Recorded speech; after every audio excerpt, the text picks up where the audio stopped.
welcome back again to some 0K action. It's going to be a pretty big team game on the EE Riverglade map. So top right versus bottom left. Let's skip the damn chatter. Jesus, quite a bit of chatter, just as well that we skipped it. Yes, just as well that we skipped it indeed. So, got Hopeful at the bottom left, playing as hovers, or starting with hovers anyway.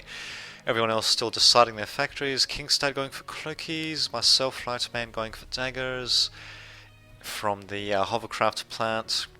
Here we go, we've got spiders for Twin H, and yeah, so spiders for him. Got planes for Skebula Man. God, what is up with some of these names? Got amphibs for Exponent, shieldbots for Claymore X. Very early geothermal plant, as well as the shieldbots for Azazin as well. So, yeah, there's a general there's a general factory choices. I don't really feel like going through all of them, so we'll just focus on what exactly is happening. And yeah, we actually do have rather noteworthy things happening on a couple of positions along the map. We actually do have Carigno moving around across the river towards the northwest, basically onto the enemy side of the river there. Very audacious, but if you can actually get an expansion here, that would, and if you can actually hold on to it, that definitely will come in handy in the middle of enemy territory. We'll see what happens though. Still hasn't plopped down the factory though. Twin H has though, and he's also going to be, just going to be building a radar, yeah, just to see what's going on. Quick radar for Carigno just to see what's going on again, and yeah, he's just going to be seeing this commander of Scott Viger. Man, that font is a bit of a pain in the ass. Probably should change that at some point. But anyway, yeah, it's just going to see him ambling in slowly but surely. Hovercraft being a bit of a pain in the ass for our opponents. So Hopeful sending him in from the bottom left there. And yeah, he's actually going to do a bit of going to do a bit of recon and a bit of harassment, but yeah, actually we'll take out this metal extractor. Swifts will be a bit of a pain in the ass, but apart from that, they might actually be able to get a bit of harassment done. Not too much though, he's only destroyed one single mechs, and yeah, it's just getting whittled down and isn't really destroying anything else. He might be able to go for this mechs though, might be able to, but he actually is going for it. I think he was just trying to disable as many solar collectors as possible. Unfortunately, it does get taken out by good old defenders. So there you have it. Twin Hedge saying we will take him. Let's hope so. And apparently, there's also something happening down here for Kingstad. Well, there we go. A bit more harassment for our opponents, which unfortunately I missed out on. But at least we did manage to get a bit of recon happening, and at the same time we actually got an advanced radar tower being built up right next to the original one, which is an interesting placement. Well, actually it's right on top of the hill, so why not? Twin H, who just has to remember to get rid of this radar tower, just to reclaim it, just so that just so that he doesn't have two radar towers consuming energy for no real reason. Actually, can he disable this one? Let's see. Well, there we go. He can actually turn it off if he wants to. Just better off reclaiming it really, since this one is not going to be able to do anything that this one can't do better, so no point really having it there unless he wants a spare radar tower, in which case of course you want them to be spaced out a bit further than that anyway, because yeah, taking out one would probably take out the other one anyway. So there you go. That aside, we actually do have battles starting to happen in different parts of the map. My dagger is not doing particularly well against the archers, but still managing to destroy them, mostly due to sheer weight of numbers. And nope, getting watered away though, which kind of sucks. Need to get these guys the hell out of there. Hopefully I'm going to be responding, and yep, my response is to go with maces, scalpers, and daggers, along with 5 flails, to take out these bombers, which are going to be a pain in the ass. Yep. All these bombers and all these bandits coming in, just going to make things a bit tricky for us. I'm presuming this is going to be a wall in, maybe? No, not quite. Bit of a barrier, better than nothing. Oh, actually, very good tick, actually. Actually, was that a tick or was that just spiders? Well, good job by the venoms or by the tick. Presumably the venoms. in yeah, actually disabling a whole lot of these bandits. Very nicely done indeed. And even got a couple of scalpels by Hopeful coming in. So Commander is going to be a bit of a tempting target indeed for that Scuba Man. We'll just call him Scuba Man, to try to bomb. And we actually don't have any aircraft of our own, which kind of sucks. We do have gunships. It's not the same as aircraft, to say the least, or fixed-wing aircraft, should I say. We do have Banshees, but again, to say the least, they kind of suck. Especially since, given the number that he's got here, he could have got a couple of brawlers, sorry, a couple of brawlers for that price, for the same price, and yeah, that, in my opinion, would have done a better job. But in any case, Commander is down, as well as at least one caretaker, and I think one of the solar plants went down as well. Yeah, who to think? Yes, why did no one go air? Who knows? Yes, indeed. Interesting sentiments there, not too surprising though. And yeah, I don't know why no one went any air. Yeah, why no one went air, should I say. AF did go with gunships. Yeah, but he should have gone for air instead, just a regular fixed-wing aircraft. Oh well, we do have some anti-air coming in at the very least, and we do have some anti-air being built up here by Carigno. Razor is probably going to want to get a... Actually no, he definitely is going to want to get a thingy-majingy... Yeah, it's not going to do too much. Yeah, he's definitely going to want to get a... what the hell are they even called? Let's see. Oh, of course, the chainsaw, yes. One of those to provide some longer ranged fire support, and yeah, that's probably about it for static anti-air. And maybe also just have one Razor's Kiss in front of that. That's about it, really. Oh well, see what happens though. Battle is definitely getting joined. We actually got a Jin wandering in by this some other man, Troll Stuteman. Okay, Stuteman. Yeah, he had actually had a Jin wandering in, and yeah, those things are not cheap to say the least. 800 metal, and not really sure why he actually sent it in that way. I mean, really, that's pretty much the middle of the map, so he could have counted on that being pretty well defended, to say the least. I mean, there are a couple of possibilities. I mean, he might have been able to go through here, or through here, actually. Actually, never mind, we do have radar being built up, which would have closed that off. In any case, actually, this radar would have picked him up anyway, so... Unless if he was actually taking the back route, this radar is eventually going to make that obsolete anyway. Speaking of being made obsolete, these glaives are looking pretty obsolete at the moment. He might actually be able to take out the mix, but no, he abandoned it. Might just be going for a straight out scout now, not entirely sure. These archers by our opponents, by Stutzman in particular, just going to be standing watch. Could actually just take them out with gunships, not with these shitty little banshees, but with the brawlers, for example. Still continuing to build them. I would not agree with that at all. I mean, these things are basically raiders, but they're not that great when it comes to raiders. I mean, the only good thing about them is that they can just fly over any terrain, basically. The health is not that great. The range is really shit, which basically means they're going to fall prey even just to land-based raider units. Yeah, land-based raider units and land-based riot units, basically. That's, there you go, his little trooper still trying to go forward with the Banshees. Well, good luck to him, I suppose. He's gonna need it. At the very least, we do have plenty of anti-air at the front. Don't know what the hell these flails are doing, though. And there we go, you've got the geothermal there, probably going to be morphing that up very soon. Chainsaw to be built. Probably a bit excessive to be putting the chainsaw that far back rather than forward. But, well, what the hell, I mean, the geothermal plant is almost certainly going to be morphed up soon after the chainsaw's built, well, hopefully at some point, to justify its cost.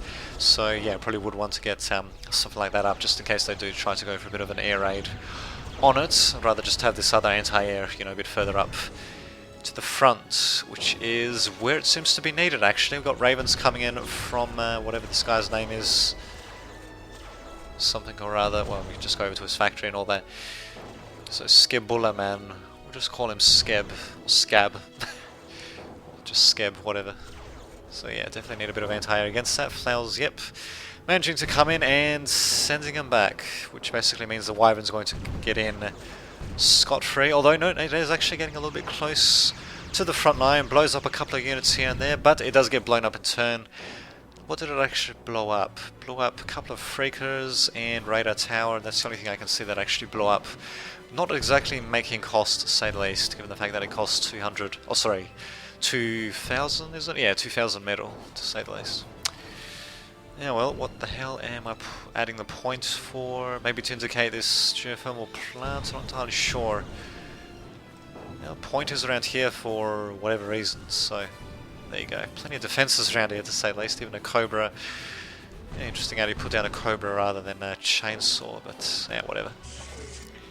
In any case, yeah, Moho is morphed up there, and this geothermal plant is not actually getting morphed up, strangely enough. Huh. I'll be damned. Apparently they got a... oh, okay. They do have a bit of a hole in their defences.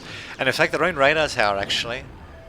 Yeah, it can't even reach that far around. At the very least, it can actually see the very edges there of the map. But at the same time, I mean, once you get over to this position, they can pretty much see you through line of sight anyway, so...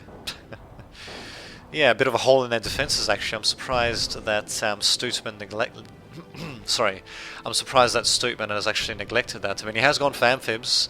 And him, along with Azizin, yeah, they pretty much got the southeast to themselves to cover. The hell was actually getting bombed there? A whole bunch of daggers by the looks of things. As well as a mech for some reason. Yeah, I mean, they've got the bottom right to defend, and they do have a bit of a hole. The Ravens coming in to plug it up, but of course some anti-air to come in should be able to fix it up for us. Indeed. Well, that's also another attack happening on the top though. Overall, just having a look at the economy, it looks like we're edging ahead, just barely though. The opponents, on the other hand, they do have a slight army advantage, but we've got a slight economic advantage, which is not looking that slight anymore actually. A very audacious move actually by Twin H and Carigno both going to the top left actually. They've managed to keep their position alive, and yeah, they do have ample anti-air as well to discourage bombing raids. I would not go with 2 hacksaws though, I would have just gone with the other stuff. Chainsaws basically. What the hell just exploded? Got no idea. In any case, Razor's actually doing a good job staying alive actually. Something blowing up though. What factories do they actually have? Jump jets, and don't see anything for Twin H, probably because his factory got destroyed. Okay, actually what exploded there might have just been a scuttle in that case. Bit of a waste, eh? Oh, okay, looks like I missed out on another attack that was happening here. Yeah, it's a great thing about these big maps, just so much actioning happening all over the place, just keeping track becomes a bit tricky. Speaking of which, we're probably going to want to... Well, actually, they don't have any nukes incoming, but since, you know, we got anti-nukes being built all over the place, we probably could do a third one around here, which, if I remember correctly, is probably going to be made by myself at some point. We'll see what happens, though. Huh, indeed. Oh, okay. Oh, okay, yeah, we actually do have anti-air there. Oh, and I was actually building up my own chainsaw as well. Whoopsie lonk. Oh, dear, mate. Well, Stootman is managing to hold us back, though. Oh, wait a minute, I thought he had amphibs. Yeah, he does have amphibs. He's got Zeus's as well. Oh, okay, he's actually got a few different factories. Whoa. Okay, he's actually got multiple commanders there. No wonder. Hey dear, we probably should have restarted if we had that many people quitting from the beginning, or not being able to join or connect or whatever from the beginning. Well, Stootman is at the very least pushing forward. He's going to be meeting up with his Stardust though, which actually are going to be doing quite a bit of damage. And actually managing to get quite a few shots off on these guys, and because they're actually all nicely grouped up, that means that the AoE effect on these Stardusts is actually going to be pretty significant, although no, picking off the Zeus off to the side is not going to serve them too well, to say the least. But still pretty good defense there, and yeah, these guys are relatively cheap. Only problem is though is that they still get stunned pretty easily, just like many other, well, most other defenses by Zeus's, and well, actually managing to still get a few pot shots there. Zeus's keep changing targets, and as a result the Stardust is actually going to survive, funnily enough. And down go all the Zeus's. Plenty of metal to be reclaimed, and because we've got pretty much the entire area secured, at least up until this point, we should be able to just stretch out a little bit and reclaim, although we do have a fresh bomber target for Skeleb man, whatever his name is. Yes, Skebol name, Skeb name. Yeah, do have a bomber target, but lo and behold, 2 chainsaws hopefully is going to be enough. Yeah, I think it is going to be enough. And yeah, we even got Kingstad's commander jumping out of the way just to make sure he doesn't lose. Sorry, just to make sure he doesn't lose any health at all. And there we go. I dare say actually having 2 chainsaws was worth it after all. Now we just have to make sure to hold this position, which is going to be a bit tricky now that we're getting shelled to hell and back, and we've also got a missile silo right on our doorstep. Actually, this is a little bit close to be making it. I suppose it can reach a bit further as a result, but probably should have made it a little bit behind this hill, so at least it can't be targeted through direct fire too easily. Don't really agree with its current position. Well, I suppose we will have a shield for it. Yeah, instead of just building a goddamn shield, should just put the missile silo around here. That would have been a better idea in my opinion. But there you go. Now we have these pillagers to worry about. They're going to raid and pillage us, or maybe just pillage us, and ouch. No more Stardusts for us, and yeah, that's it for anti-air. Not for anti-air, sorry, but for the anti-ground defences. We actually got a protector still being built up here, and here we go, here's another protector just being built up by myself, but that should cover, well, it'll cover quite a bit, not quite the very tip of the northern sector of the map, northern edge of the map, but we should be able to cover plenty though, hopefully. And besides, I mean, given how much ground we've secured there, would make a bit more sense to maybe build another protector around here anyway, to cover this base and the assault directly into the enemy's base.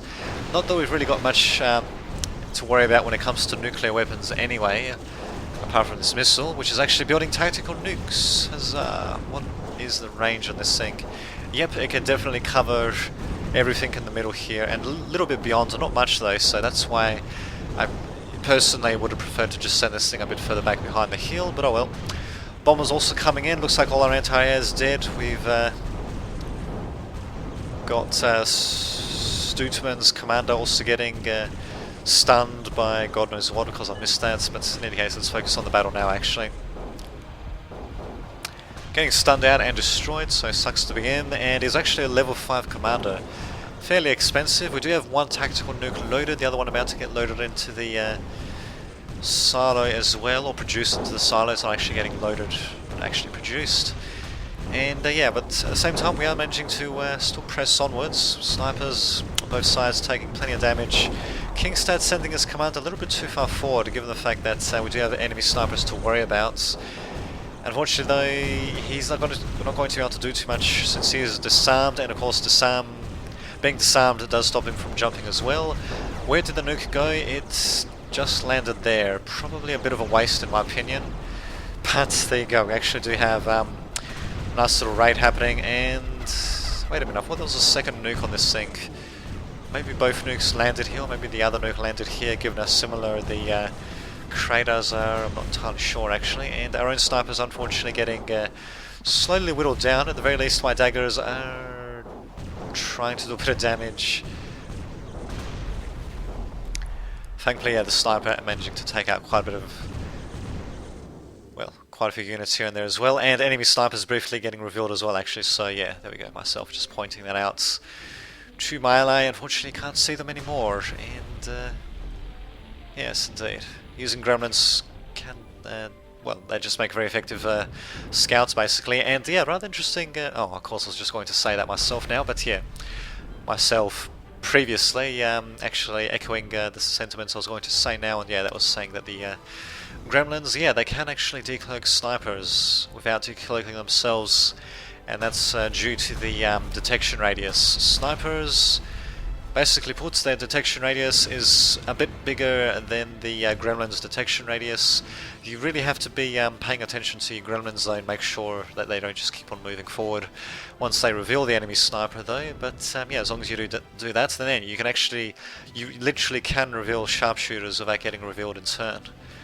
And I don't think I can really demonstrate their ranges because I don't think we actually have any gremlins from anyone, but yeah, pretty much is game over actually. We're making more inroads into the top right, and yeah, the heroes of the match, well, basically being Carigno and Hopeful.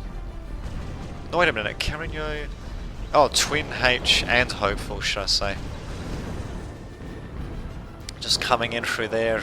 I mean, we did a pretty good job actually in holding the middle, but actually it looks like I secured, well, loosely secured the bottom right as well. So we did a pretty good job actually holding the middle, pretty damn good indeed. Speaking of which, good job terraforming this, but the protector does need to be finished in order for it to work. But anyway, not that's making much of a difference anyway. Tactical missiles cannot be intercepted.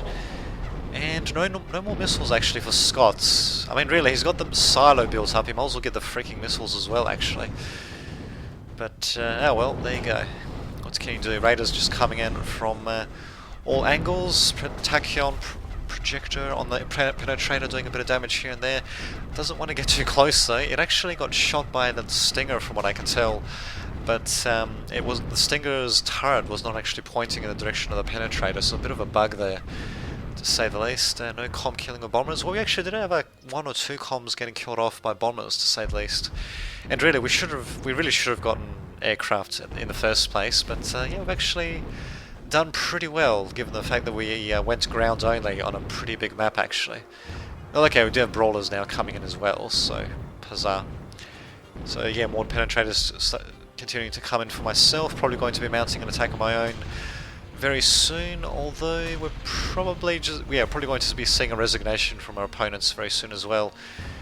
Sharpshooters by Scott being a bit of a pain in the ass, and not actually getting spotted by the brawlers. Brawlers apparently being too high to spot them even when they're flying above there. Although these guys are... oh, okay. Not really sure how they actually got got destroyed there, because they actually are completely stealthed there. So yeah, not really sure how Scott's... okay, now it's getting revealed, but the other one, he got destroyed by an enemy, or by one of our own snipers, should I say. So I don't know how exactly he managed to do that, because I'm pretty sure neither of them got revealed. Whatever. Yes, pretty spectacular game. Attacking on all fronts, and there we go, finally going to be sending in a whole bunch of hovercraft of bone just to... indeed. Yeah, just to basically break the defense here. Doomsday Machine will be a pain in the ass, but penetrators should be able to eventually destroy them.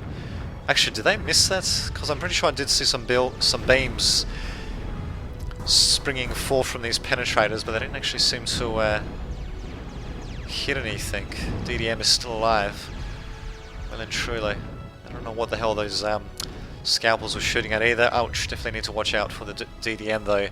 Basically one-shots my scalpels, and nope, I'm actually going to be going around, it seems. Oh, okay, I think I actually saw the Singularity Reactor before. Probably going to be sending in something to scout, maybe, and we've got Sinkers as well. Well, why not?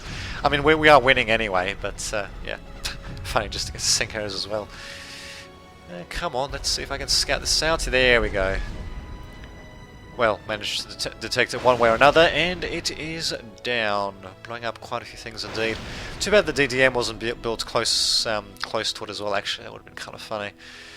In any case, yeah, just reclaiming here and there. Probably going to be using this guy to support my forces here, maybe get some radar. Overall, though, our opponents are basically screwed. Their last bastion of defense is just going to be this defense here by Azizan. God, what kind of spelling is that? Especially the capitalization. He's got a whole bunch of convicts and Aegis, some defenses, not much else though, and my penetrators are slowly but surely penetrating them, funnily enough. DDM can definitely take a pounding, and with its little heat rays it definitely does dish out quite a bit of damage as well as the main gun as well, of course. Pretty sure it uses heat rays, let's have a look. Yep, heat rays. Eventually it does fall though. And yeah, heat rays, yeah, they do more damage the closer the unit is, basically. So that's it for the last bastion of defense. Went down pretty fast, to say the least. And yeah, it looks like we're just going to totally annihilate them before they resign, actually. So now just the plain plant left, and yep, there's the resignation. Very nicely done indeed. So myself getting spoils of war, doing my bit. We still could have done with our own aircraft, but given the circumstances, I mean, we at least seem to, well, we basically built plenty of ground-based anti-air. We're able to cover ourselves that way, so wasn't too bad after all. So, till next time, this has been Dave Dudovich signing off.